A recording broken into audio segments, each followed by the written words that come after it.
والصلاة والسلام على سيد الأنبياء والمرسلين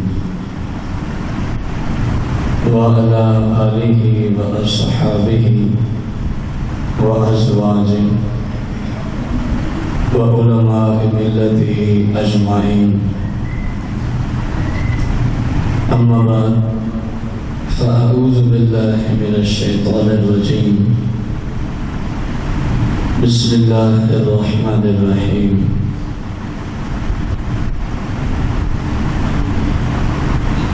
فانكحوا ما طاب لكم من النساء مثنى وثلاث ورباع فإن خفتم ألا تعدلوا فواحدة أو ما ملكت أيمانكم ذلك أدنى ألا تعولوا. آمنت بالله صدق الله العظيم وصدق رسوله النبي الكريم. قال الله تبارك وتعالى في القرآن المجيد والفرقان الحميد في شان حبيبه عليه الصلاة والتسليم: إن الله وملائكته يصلون على النبي يا أيها الذين آمنوا صلوا عليه وسلموا تسليما. الصلاة والسلام عليك يا سيدي يا رسول الله. الصلاة والسلام عليك يا سيدي يا حبيب الله. الصلاة والسلام عليك يا سيدي يا شفيع المذنبين. الصلاة والسلام عليك يا سيدي يا رحمة للعالمين. الصلاة والسلام عليك يا سيدي يا جد الحسن والحسين. مولاي صل وسلم دائما أبدا على حبيبك خير الخلق كلهم.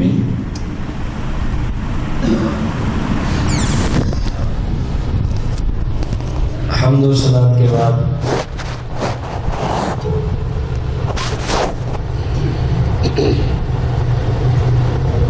سامعین محتشم، بزرگوں، دوستوں اور بھائیوں، ہمارے آج کے جمعۃ المبارک کے خطبے کا جو موضوع ہے، جب کسی مسلمان کی ایک سے زائد بیویاں ہوں تو ان کے مابین عدل و انصاف کرنا شوہر پر فرض عین ہے۔ قسط نمبر 3 اور اس سلسلہ میں آج یہ آخری قسط ہے۔ اس بات میں کوئی شک و شبہ نہیں ہے کہ جہاں قرآن مجید فرقان حمید میں ایک بیوی کے ساتھ نکاح کرنے کی اجازت دی ہے، قرآن پاک ہی نے وہیں 2، 3 یا 4 بیویاں بیک وقت رکھنے کی بھی اجازت دی ہے۔ نہ اسلام اس کے خلاف ہے اور نہ اسلام کے مفتی اس چیز کے خلاف ہیں، اور جو احکم الحاکمین کا فرمان ہے ہماری سمجھ میں آئے تب بھی ٹھیک ہے، نہ آ سکے تب بھی ٹھیک ہوتا ہے۔ یہ قانون ہے، کیونکہ ہماری عقلیں کمزور ہیں، اضعف ہیں، ضعیف ہیں۔ بسا اوقات اس چیز کی حکمت ہماری سمجھ میں نہیں آ رہی ہوتی، لیکن وہ چیز اپنی جگہ ٹھیک بھی ہوتی ہے، درست بھی ہوتی ہے۔ اور یہ اگر آپ اپنے زمانے کی طرف نسبت کریں تو امید ہے بخوبی آپ کو سمجھ بھی آ جائے گی کہ 2، 3 یا 4 کی اجازت کیوں رکھی ہے۔ یہ ہماری بدقسمتی ہے کہ ہندو معاشرہ میں، ہندو مذہب میں جہاں ہندو لوگ رہتے ہیں وہاں دوسری شادی کرنے کو عیب سمجھا جاتا ہے، اسی طرح بیوہ خاتون کا کوئی سہارا بنے تو ہندو مذہب میں اس کو بھی عیب سمجھا جاتا ہے۔ وہ جس کا شوہر مر گیا ساری زندگی سسکیاں لیتی رہے، ہندو مذہب میں اس کو آگے شادی کرنے کی گنجائش نہیں ہوتی، جبکہ اسلام نے ان تمام باتوں کا خیال رکھا، کیونکہ اسلام ہے ہی ایسا پر امن مذہب کہ کسی بھی طرح سے 1400 سال گزر گئے ہیں اور اللہ جانے کہ قیامت تک اور کتنے سال آنے ہیں۔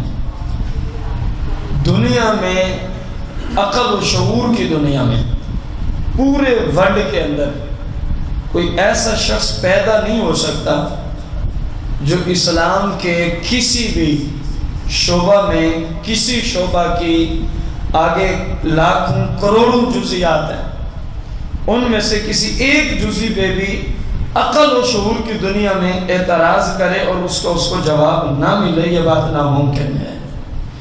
کہ قرآن و حدیث کے جو اصول ہیں وہ ہر حیثیت سے مسلمہ ہیں، نہ کسی کے ساتھ ان میں زیادتی ہوتی ہے، نہ کسی کے ساتھ ظلم ہوتا ہے، بلکہ اس کائنات سے ظلم اور زیادتی کو اگر اٹھایا ہے تو وہ رسول کریم صلی اللہ علیہ وسلم کی ذات نے آ کے دور فرمایا ہے۔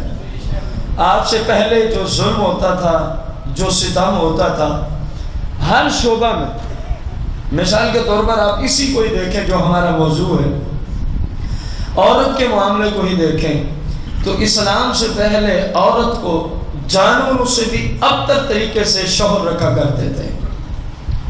اسلام سے پہلے عورت پر نہایت ہی کبھی طریقے سے ظلم و ستم کیا جاتا تھا، کوئی اس عورت کا پرسان حال نہیں تھا۔ اسلام سے پہلے اتنا ظلم تھا عورتوں پر کہ ان کو وراثت میں سے حصہ تک نہیں دیا جاتا تھا۔ ان کا شوہر مر گیا، ان کا باپ مر گیا، ان کا بیٹا مر گیا، ان کا بھائی مر گیا، جب اس کے قریبی رشتہ دار نہ ہوں تو پھر بہنیں آ جائیں، ان کو اسلام سے پہلے کوئی بھی شخص زمانہ جاہلیت میں جائیداد اور وراثت سے حصہ، اگر یہ عروج عطا فرمایا ہے کہ جہاں مرد کو وراثت سے حصہ دیا جائے وہیں عورتوں کو بھی یاد رکھا جائے، تو اگر یہ ظلم دنیا سے آ کے کسی مذہب نے مٹایا ہے تو اس کو مذہب اسلام کہتے ہیں۔ تو اس طرح کی کثیر مثالیں ہیں عورتوں پر ظلم کرنا، شادی تو کر لی اس کے حقوق نہ ادا کرنا، شادی تو کر لی لیکن جیسے جی میں آیا اس کو مارنا پیٹنا۔ آپ دیکھیں کسی مذہب میں اس کے بارے میں آپ کو وہ قوانین وہ اصول قطعاً نہیں مل سکتے جو قانون جو اصول دین اسلام نے ایک شوہر پر فرض کیے ہیں کہ تیری بیوی کا تجھ پہ یہ حقوق ہے۔ تو لوگوں کو صرف سمجھ نہیں ہے، اسلام کسی کے ساتھ زیادتی نہیں کرتا، اسلام کسی کے ساتھ ظلم نہیں کرتا، اسلام کسی کے حقوق پامال ہونے نہیں دیتا۔ یہ ایک حقیقت مسلمہ ہے کہ کافروں کی رسمیں، ہندو مذہب کی رسمیں، یہود و نصارہ کی خلیص اور خبیث ترین رسمیں بدقسمتی سے آج مسلمانوں میں گھر کر گئی ہیں، تقریباً ہر شعبہ میں، تقریباً ہر شعبہ میں۔ میں جو بات چلائے بیٹھا تھا کہ ہندو مذہب میں بیوہ خاتون کی آگے شادی کرنے کو نہایت ہی کبھی عمل سمجھا جاتا ہے۔ ہندو مذہب میں ایک شخص دوسری شادی کرے اس کو نہایت ہی کبھی اور برا فعل سمجھا جاتا ہے۔ آپ اندازہ لگائیں، یہ کافروں کا مذہب ہے، ہم مسلمان ہیں۔ ہم کیا ہیں؟ مسلمان ہیں۔ آپ اسلام کے نصاب کی طرف آؤ گے تو رسول کریم صلی اللہ علیہ وسلم کی ذات کو دیکھو، آپ علیہ السلام نے ایک نکاح نہیں فرمایا، ایک نکاح دو نہیں فرمائے، تین نہیں، چار نہیں، کیونکہ چار کی حد آپ کے سوا سب کے لیے ہے۔ آپ کو خالق نے اختیار دیا، جتنی چاہیں آپ نکاح فرما سکتے ہیں۔ یہ جو 4 کا مسئلہ ہے کہ بیک وقت ایک شخص کتنی بیویاں رکھ سکتا ہے، یہ سرکار دو جہاں صلی اللہ علیہ وسلم کے علاوہ کی بات ہے۔ آپ کے لیے قرآن کا حکم ہے، لیکن آپ اس سے مستثنیٰ ہیں۔ آپ اس سے کیا ہیں؟ آپ کو اختیار ہے، آپ جتنی چاہیں بیک وقت رکھ سکتے تھے۔ بیک وقت ہمارے نبی علیہ السلام نے، میں جو بات کہنے جا رہا ہوں ان باتوں کو سننے کے بعد ہی اس کی سمجھ آئے گی، ہمارے نبی علیہ السلام نے 4 سے بھی زیادہ، 5، 6، 7 سے بھی زیادہ نکاح فرمائے اعلیٰ حضرت کے عکس۔ سرکار دو جہاں کے خلفاء آئے، صحابہ آئے، اہل بیت اطہار آئے، تو شاید ہی کوئی ایسی ان ہستیوں میں سے کوئی ہستی نظر آئے جس نے فقط ایک نکاح فرمایا، 2، 3، 4، 2، 3۔ کیوں؟ اسلامی معاشرہ میں اس کو برا نہیں سمجھا جاتا تھا، دوسرے نکاح کو، تیسرے اور چوتھے کو برا۔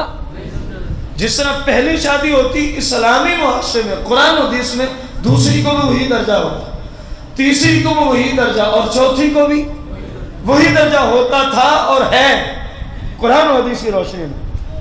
جس طرح پہلی بیوی کو کوئی لایا تو جو حقوق اس کے ہیں، مینوان دوسری بیوی کو لائے گا تو اس کے بھی سارے وہی حقوق ہوں گے، تیسری بیوی کو لائے گا تو مینوان اس کے بھی سارے وہی حقوق ہوں گے۔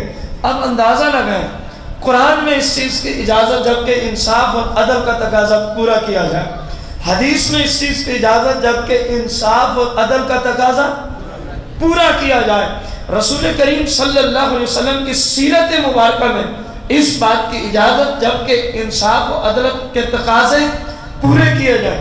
خلفائے راشدین ہیں، صحابہ ہیں، اہل بیت ہیں، مجتہد پاک ہیں، اب تابعین، تبع تابعین، ائمہ مجتہدین، جہاں تک اسلام کے حقیقی رہبر و رہنما لوگ چلتے ہیں جس زمانے تک، آپ دیکھیں گے تو اس بات کو کہیں بھی عیب، بولے نا ذرا، عیب سمجھتا ہے تو کون؟ ہندو، سمجھتا ہے تو کون؟ کافر۔ کیوں؟ ہندو، کافر، سکھ، یہودی، عیسائی، یہ اور بات ہے، کام وہ بھی یہی کیے ہوئے ہیں، ایک تک تعلق بحال نہیں ہے۔ یہ بات میں آپ کو کہنا چاہ رہا تھا کہ بدقسمتی سے مسلمانوں نے قرآن کو چھوڑ کے کافروں کو لے لیا، میں یہ سمجھانا چاہ رہا تھا۔ آج جن کو لوگ سمجھتے ہیں ترقی یافتہ ممالک ہیں، یورپ کی مثال دے رہا ہوں، وہاں بھی اس قانون پہ عمل ہے کہ ایک مرد ایک عورت تک محدود نہیں نظر آتا۔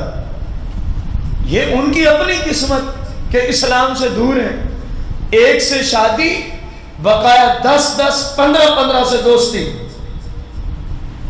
آپ اسلام کو دیکھو، کہاں کہاں تک گناہوں کے باب بند کرنے کے بارے میں احکامات جاری فرمائے۔ وہاں آج ہمیں تو یہ کہا جاتا ہے دوسری بیوی کو لانا خلاف فطرت ہے، تیسری بیوی کو لانا خلاف فطرت ہے۔ بھائی مانو تم نے خود بھی تو یہی کچھ کیا ہوا ہے، یہ علیحدہ بات ہے، تم نے ان کو اپنی دوستوں کا نام دیا۔ اسلام کہتا ہے غیر عورت سے دوستی حرام ہے، اس نے کہا اگر ضرورت ہو تو بیوی بنا لینا، اگر ضرورت ہو ایک کے سوا کی تو بیوی بنا لینا۔ تم نے ایک سے نکاح کیا، 15، 20 لڑکیوں سے تم نے دوستیاں کی ہوئی ہیں، سارے کافر اسی طرح کر رہے ہیں۔ یقین جانو پورے کافروں کے معاشرے میں آپ چلے جاؤ، کوئی کافر آپ کو ایسا نظر نہیں آئے گا جتنا مرضی ترقی یافتہ ملک کا ہو کہ بیوی ایک ہو، کہیں کی لڑکیوں سے اس کی دوستی نہ ہو، ایسا کوئی کافر آپ کو نظر نہیں آئے گا۔ یہ ہے کافروں کی سیرت۔ تو ان کا ایک سے شادی اور بقایا سے دوستی رکھنا، کم از کم اتنا تو عقل کو چوٹ لگا رہا ہے نا کہ مرد کی یہ ضرورت ضرور تھی کہ ایک سے زیادہ کے بھی اسلام میں کیا ہوتی، اس کو اجازت ہوتی اور صحیح طریقے سے ہوتی، اور جیسا کہ اسلام نے رکھا، دوسرا نکاح کر، تیسرا کر، اور چوتھا نکاح کر.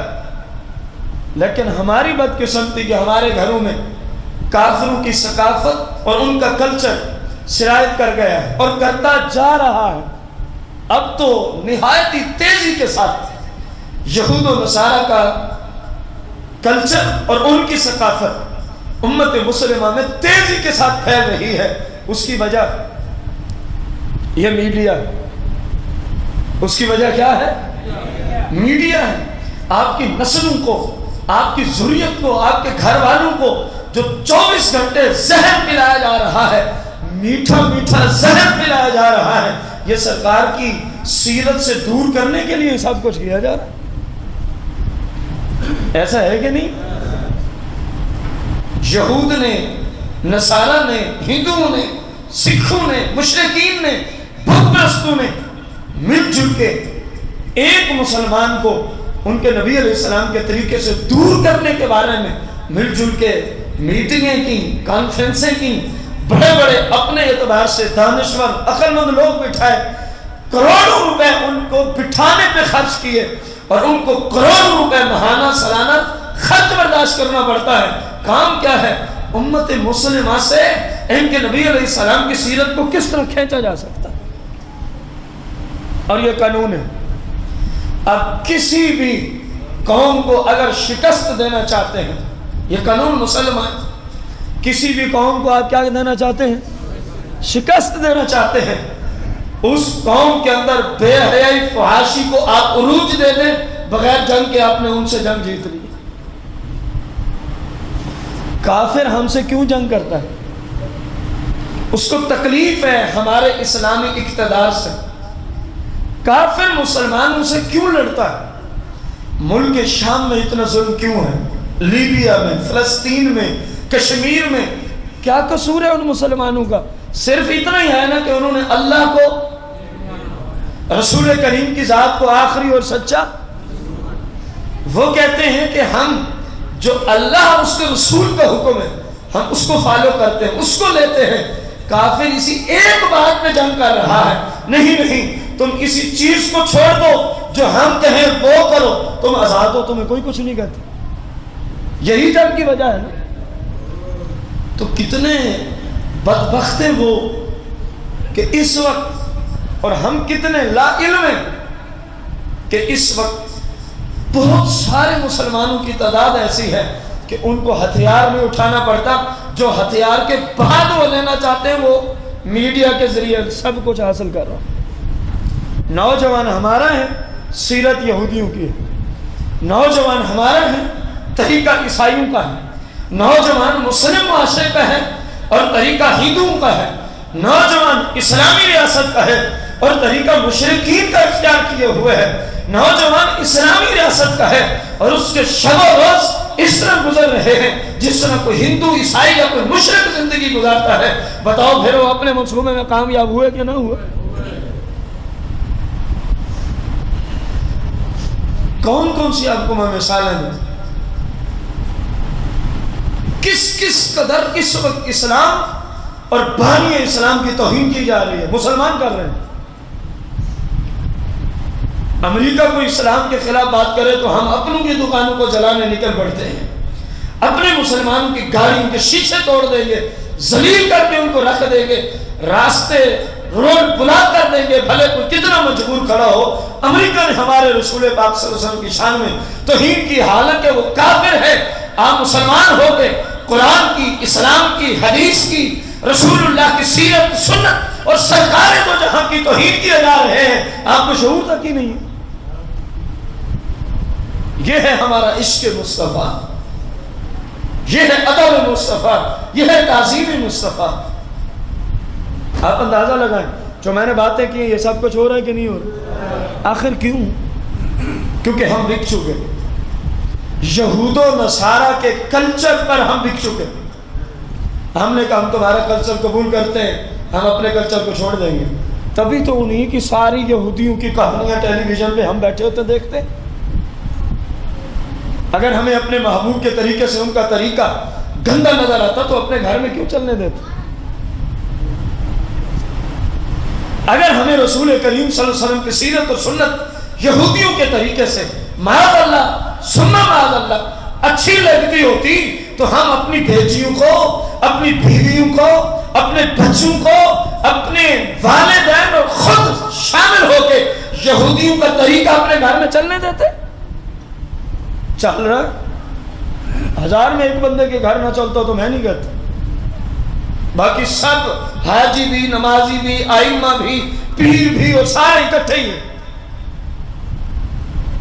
1000 میں کوئی ایک بچا ہوا ہو تو وہ تو نہ ہونے کے مثل ہے۔ القلیل کالمعدوم، جو کم ہوتے وہ نہ ہونے کے مثل ہوتے۔ تو کیا ہے آج پورے ورلڈ میں، یہودیوں میں، عیسائیوں میں شادی ایک ہے، بقا جتنا ان کے جی میں آتا ہے عورتوں سے کیا رکھتے ہیں؟ دوستیاں رکھتے ہیں۔ اسلام نے اس چیز کو حرام قرار دیا کہ آپ کسی عورت سے دوستی، کسی اجنبی عورت سے آپ کا کسی صورت میں تعلق جائز۔ تو اسلام نے مرد کی ضرورت کو پورا کرنے کی غرض سے فرمایا کہ فَانكِحُوا مَا طَابَ لَكُم مِّنَ النِّسَاءِ مَثْنَىٰ وَثُلَاثَ وَرُبَاعَ۔ او بھائی چاہے تو 1 کر لے، چاہے تو 2 کر لے، چاہے تو 3، چاہے تو 4 کر لے، 4 عورتوں تک تجھے رکھنے کی اجازت ہے، لیکن کسی صورت بھی ایک خاتون کے ساتھ ناجائز تعلق رکھنا اگر تو نے یہ نظام کیا، سن لے تیرا رب بھی تجھ سے ناراض ہے، تیرا رسول بھی تجھ سے ناراض ہے۔ آج اگر معاشرے نے، اسلامی معاشرے نے اس قانون کو کہ 1 سے زیادہ عورتوں سے میرا تعلق ہو اپنایا ضرور ہے، لیکن بدقسمتی سے یہودیوں کا نصاب اپنایا ضرور ہے، بدقسمتی سے سکھوں، ہندو اور عیسائیوں کا کلچر اپنایا ہے۔ کیا نکاح 1 سے کیا؟ مسلمان کی بات کر رہا ہوں، اور کئی عورتوں سے ناجائز تعلق ہے۔ ہمارے معاشرے کو یہ عیب نظر نہیں آتا۔ جو رونے والی بات میں آج کر رہا، ایک نکاح ہے اور کئی عورتوں سے اسی صاحب کے کیا ہیں؟ ناجائز تعلقات ہیں۔ ہمارے معاشرے کو یہ عیب نظر، کتنا اندھا ہو گیا ہے یہ معاشرہ، کتنا دین اسلام سے دور ہو گیا یہ معاشرہ، کتنا قرآن و سنت کے نور سے یہ کافی دور چلا گیا، اور اندر سارا اندھیرا ہی اندھیرا ہے، اجالے نام کی چیز نہیں نظر آتی۔ جو اسلام ہے، دوسری عورت سے تعلق رکھنا ہے تو فرمایا نکاح کر کے لا، تیسری سے دل کر رہا ہے تو نکاح کر کے لا، چوتھی سے اگر تجھے ضرورت ہے تو کیا فرمایا؟ اس کو مسلمان نے عیب سمجھا ہوا ہے، اور 5 10 20 لڑکیوں سے آج کا مسلم تعلق رکھتا ہے جو شریعت میں کبیرہ گناہ ہے۔ یہ مسلمانوں کو عیب نظر نہیں آتا۔ یہ رونا آپ کے سامنے رونا تھا۔ کہیں میں بھول گیا ہوں تو آپ سب میرے بھائی مجھے اب سمجھائیں تو میں آپ کا شکریہ ادا کروں۔ مین مان یہی صورت ہے کہ نہیں؟ کیوں؟ جو ادھر گیا ہے اس نے قدم کیوں اٹھایا؟ ایک بیوی موجود ہے، شریعت نے اس کو حلال کیا ہے، جہاں تک کیا ہے، اس کو کیا ضرورت پیش آئی ہے کہ وہ کسی اور عورت سے کیا رکھتا ہے؟ کچھ اس کا قصور ہے تو کچھ ہمارے معاشرے کا بھی قصور ہے۔ کیوں؟ اگر وہ دوسری عورت سے شادی کرتا تو گھر والے نے بھی اسی کو ڈانٹنا تھا، اہل و عیال نے بھی اسی کو ڈانٹنا تھا۔ بھائی انصاف عدل تو بات کی بات ہے، ہم تو دوسرے نکاح کی طرف جانے گویا کوئی عظیم جرم سمجھتے ہیں جو ہمارے مسلمانوں کا معاشرہ ہے، حالانکہ اسلام میں کوئی ایسی بات اگر یہ جرم ہے تو پھر بتاؤ سرکار دو جہاں نے کتنے نکاح پڑھا؟ اگر اس کو کوئی جرم سمجھتا ہے، سیدنا صدیق اکبر، فاروق اعظم، عثمان بن عفان، سیدنا مولا کائنات، سیدنا امام حسن، سیدنا امام حسین، عبد الرحمن، طلحہ، زبیر، علی ھذا القیاس، کون ہے جس نے ایک شادی کی؟ وہ تو اس کو گناہ نہیں سمجھتے تھے، وہ تو اس کو جرم نہیں سمجھتے تھے، وہ تو اس کو خلاف شرع. اور اسی وجہ سے 2 فائدے حاصل ہو رہے تھے اس زمانے میں جب قرآن پہ عمل ہو رہا تھا پورا پورا. پہلا فائدہ کہ جو مرد ہے جب ایک بیوی لا چکا ہے، دوسری کی طرف اس کی خواہشات ہیں بالفرض، اس طرف یہ نسبت نہیں ہے. میں اپنے زمانے کی بات کر رہا ہوں، وہ تو سارے پاکیزہ لوگ ہیں، ان کی طرف ایسی نسبت کرنا ہی حرام ہے، اور سرکار کی طرف کی تو بندہ ہی کافر ہو جائے گا. بندہ کیا ہو جائے گا؟ کافر ہو جائے گا. وہاں نفسانی خواہشات نہیں تھی، ورنہ سرکار کے کثیر نکاحوں میں آپ صلی اللہ علیہ وسلم کا جو پہلا نکاح ہے اس کو دیکھ لو، کتنی نفسانی خواہشات کا وہاں سسٹم نظر آتا ہے. جو وہاں سوچے ہمارے نزدیک وہ گیا. جو پہلا نکاح فرمایا آپ کی عمر مبارک ہے 25 سال، سرکار دو جہاں کی عمر مبارک ہے، اور جس خاتون سے نکاح فرما رہے ہیں ان کی عمر ہے 40 سال. اور پہلے ایک نہیں، غالباً اس سے پہلے 2 جگہ ان کا نکاح ہوا تھا، سرکار سے تیسرا نکاح ہے. اب سوچو کیا تھا، ایک معاشرے کو جو لوگ بیٹھے تھے بیگار و مددگار، جن لوگوں کو دیکھا ان کو ضرورت ہے کسی آسرے اور سہارے کی، سرکار نے ان کو زوجیت کا شرف عطا فرما دی. آپ دیکھیں سرکار نے یا تو بیوہ سے نکاح کیے یا متعلقہ عورتوں سے نکاح کیے، یا بیوہ سے یا جو خود کیے.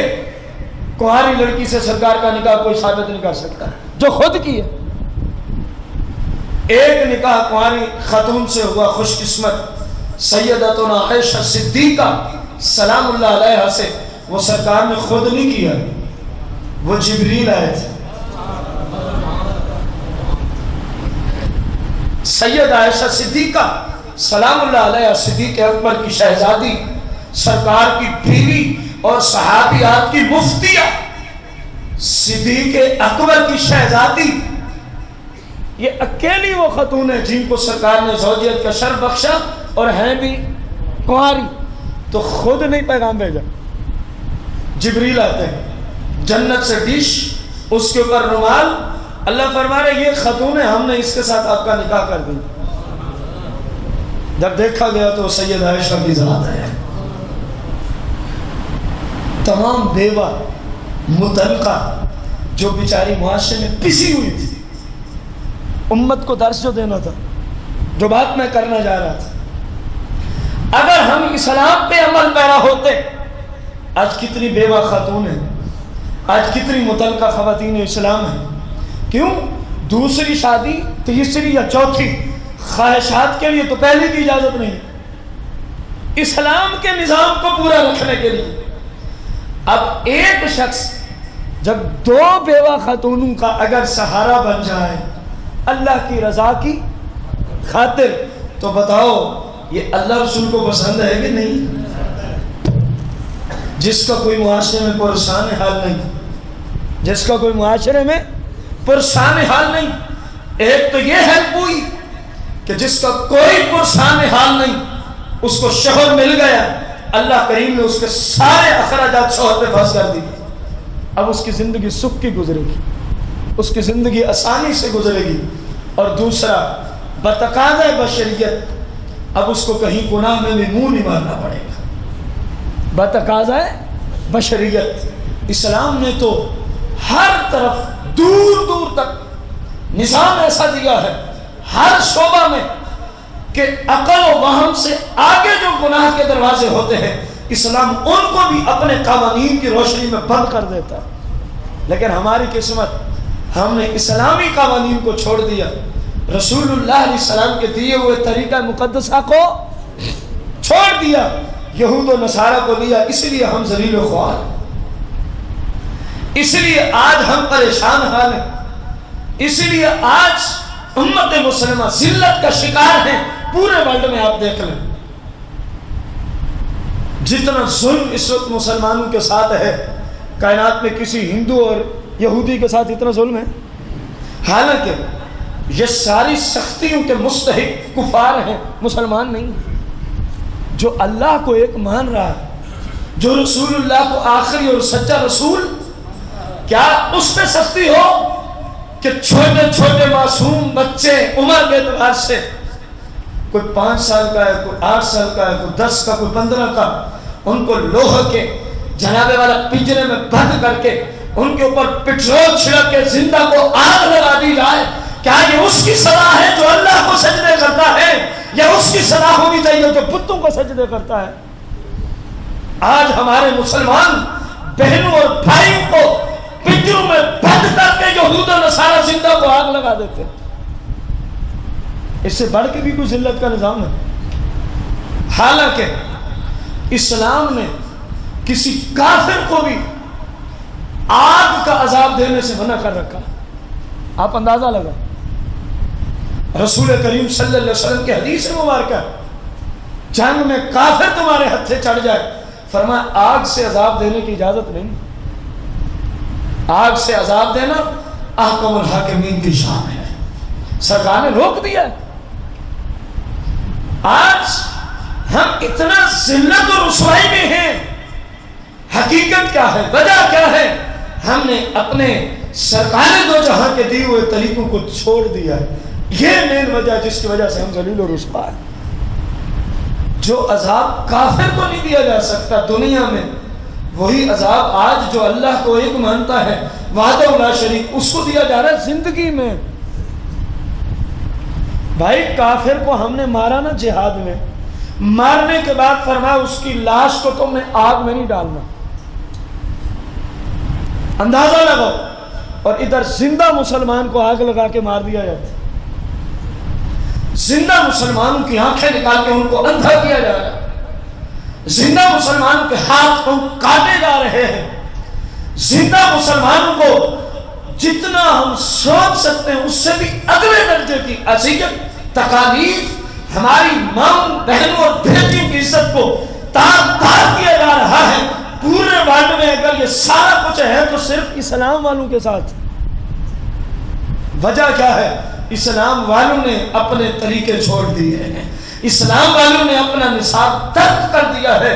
بھائی میرے، اسلام ایسا مقدس دین ہے، اس کے ہر شعبے کے مطابق آپ کا ملک، آپ کی رعایت، آپ کی سلطنت، آپ کا گھر، آپ کا ادارہ، آپ کی فیکٹری، آپ کا کارخانہ چلے۔ خدا کی قسم ہے، قرآن مجید میں اللہ کریم نے باقاعدہ طور پہ اعلان کر رکھا ہے، فرمایا وَأَنْتُمُ الْأَعْلَوْنَ، تم ہی ہمیشہ غالب رہو گے۔ شرط کیا ہے؟ ان کنتم مؤمنین، شرط یہ ہے کہ تم قانون اسلام والے اپناؤ۔ قیامت تک رب فرماتا ہے اے مسلمانوں، تمہارے اوپر کسی کو غلبہ نہیں ہو سکتا، لیکن شرط پوری کرو، ان کنتم مؤمنین، قرآن و حدیث کے قوانین پر چلو۔ یہ قرآن کہہ رہا ہے وَأَنْتُمُ الْأَعْلَوْنَ، فرمایا تجھے ہی ہمیشہ بلندیاں ہیں، تجھے ہی ہمیشہ ترقیاں ہیں، تجھے ہی ہمیشہ پورے بھائی پہ تیرے سکہ تیرے جھنڈا چلے گا۔ فرمایا شرط ایک ہے، ان کنتم مؤمنین، اگر تیری سیرت قرآن و حدیث والی ہو جائے، اگر تیری زندگی کا طور طریقہ رسول اللہ کی سنت اور آپ کی سیرت والا ہو جائے، تو فرمایا میں رب ہو کے تمہیں کہہ رہا ہوں، یہ قرآن مجید کے اندر ہے، سورہ آل عمران کے اندر ہے، فرمایا پھر تمہارے اوپر کسی کو غلبہ نہیں ہو سکتا۔ تو ہم نے ہر شعبہ میں قرآن و حدیث کو چھوڑ دیا، یہود و نصارہ کو لے لیا۔ ایک چھوٹا سا سوال ہے، کسی یہودی نے، عیسائی نے اس نیت سے، اس 2, 3 یا 4 عورتوں سے نکاح کر رکھا ہو کہ مسلمانوں کے مذہب میں یہی حکم آیا ہے، پورے ورلڈ میں مجھے ایک یہودی ہے، عیسائی آپ دکھا سکتے ہیں؟ جو آپ کو سمجھ آئے جواب ہاں یا نہ وہ آپ کو دینا ہوگا، پھر سمجھے میرا سوال سمجھے۔ پورے ورلڈ میں کوئی ایک کافر، یہودی، عیسائی، ہندو آپ مجھے ایسا دکھا سکتے ہیں جس نے 2, 3 یا 4 نکاح کر رکھے ہوں اور قرآن و حدیث کے مطابق ان سب کے حقوق عدل و انصاف کی دنیا میں کیا کر رہا ہو؟ پورے کر رہا ہو، اس نیت سے، کیونکہ مسلمانوں کی شریعت میں یہ نصاب آیا ہے۔ انصاف سے بتانا، پورے ورلڈ میں کوئی ایک کافر نظر آ سکتا ہے ایسا؟ اور مسلمان ایک سے نکاح اور بقایا عورتوں سے ناجائز تعلق، یہ کافروں کی سیرت ہے۔ ایک سے نکاح اور بقایا جتنی چیزیں آئیں، جتنی زمانے کی فاحشہ، بازاری طائفہ اور کنجری عورتیں تعلق بحال کرنا چاہیں، ہم تعلق بنا لیں۔ سوال ہے، یہ سیرت تھی مشرکین کی، یہ سیرت تھی کافروں کی۔ آج پھر آپ سے سوال ہے، کتنے فیصد مسلمان اس گند سے بچے ہوئے ہیں؟ رونے کا مقام نہیں ہے۔ ہم مسلمان ہو کے کافروں کے طریقے کو اپنائے ہوئے، وہ کافر ہو کے اربوں کی تعداد میں وہ ایمان موجود ہیں، لیکن ایک بندہ آپ دکھا نہیں سکتے جس نے ہمارے اسلام کو لے کے اپنی زندگی گزار رہا ہو، کیونکہ قرآن میں ایسا آیا، کیونکہ حدیث میں ایسا آیا۔ ہم کتنے بدقسمت لوگ ہیں، ہم کس قدر نادان و غافل لوگ ہیں، مسلمان ہو کے سارے جہانوں سے، ساری کائنات اولین و آخرین سے زیادہ عقل مند ہستی ہمارے آقا کریم کی ذات ہے۔ کافر بھی مانتے ہیں اس بات کو۔ ہم انہی کے امتی ہو کے انہی کے طریقوں کو چھوڑ کے کافروں کو طریقے کو اپنائے ہوئے ہیں۔ ذرا گریبان میں جھانکنا، کیسے مسلمان؟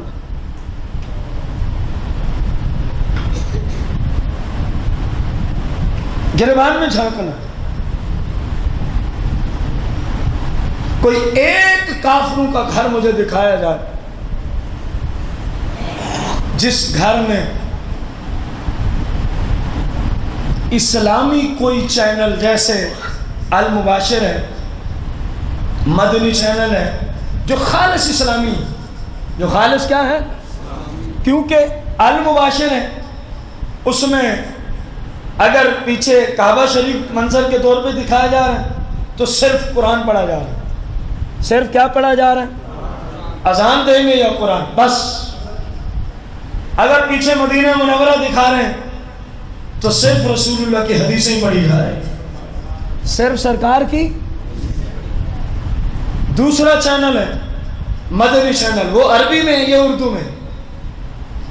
اس میں بھی 24 گھنٹے گو میں دیکھتا نہیں، میرے پاس سہولت نہیں، نہ وقت نہ فرصت، لیکن گارنٹی ہے کہ 24 گھنٹوں میں کوئی ایک سیکنڈ بھی کوئی بھائی کا ڈال یہ ثابت نہیں کر سکے گا مدنی چینل پہ خلاف شرع کو کام آیا ہو۔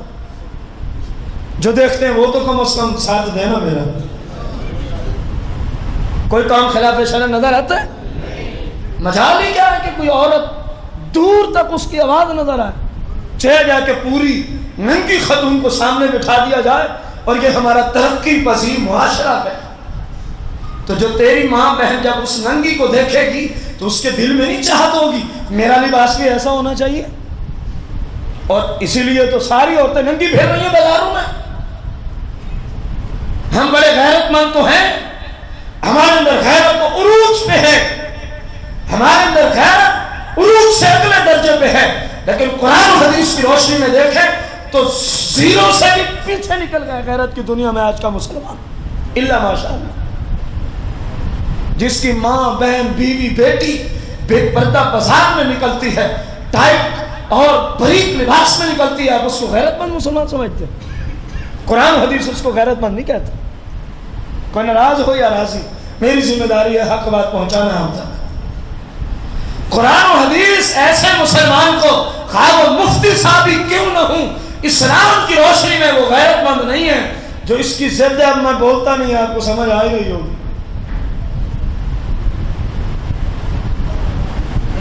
اندازہ لگا ہم کس معاشرے میں رہتے ہیں، ہم نے کیسا اسلام اپنایا ہوا ہے، کون سا دین اسلام ہم چلا کے بیٹھے ہیں۔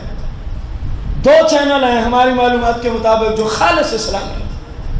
آپ سے سوال ہے، ذرا دل پہ ہاتھ رکھ کے سوال بھی سننا ہے اور جواب بھی دینا۔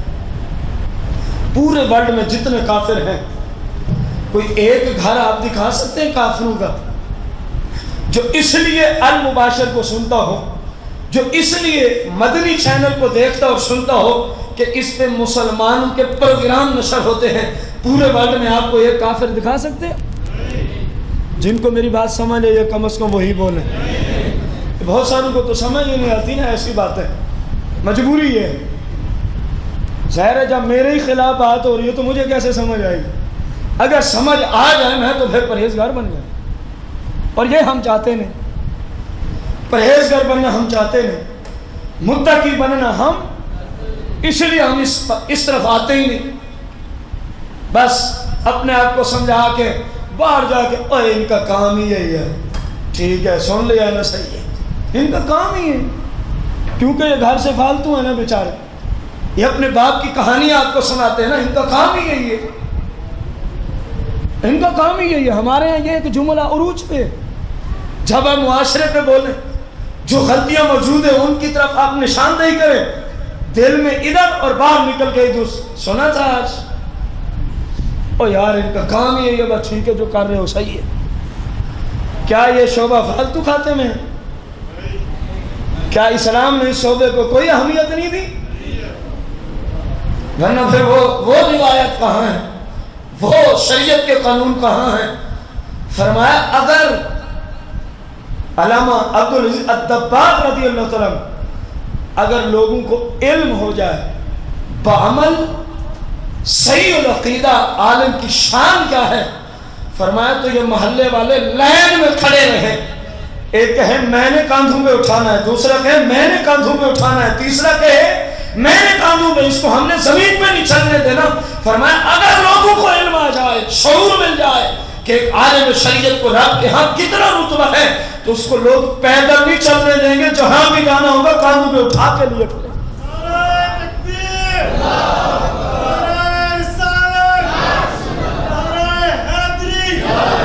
آج ان کے بارے میں گفتگو ہے، ان کا تو کام ہی ہے۔ تو ظاہر ہے جب آپ علماء کو سامنے بٹھائیں گے، جب علماء کے پاس آپ آئیں گے تو علماء نے آپ کو قرآن و حدیث سے سنانا ہے۔ اگر وہ چیز دیکھنی ہے تو کسی جاہل کو بٹھا دیتے، پھر جیسے آپ ویسا ہی وہ، آپ بھی ناچتے تو وہ بھی کہتا ٹھیک ہے میں بھی آ رہا ہوں، چلو نماز پڑھا کے میں بھی آ رہا ہوں، اور یہ ہو رہا ہے، یہ ہو رہا ہے۔ خود جب گانے باجے سنے گا تو آپ کو کیسے روکے گا؟ جب اپنی بیٹیاں بے پردہ گھومتی ہوں گی بازار میں، آپ کو کیسے روکے گا؟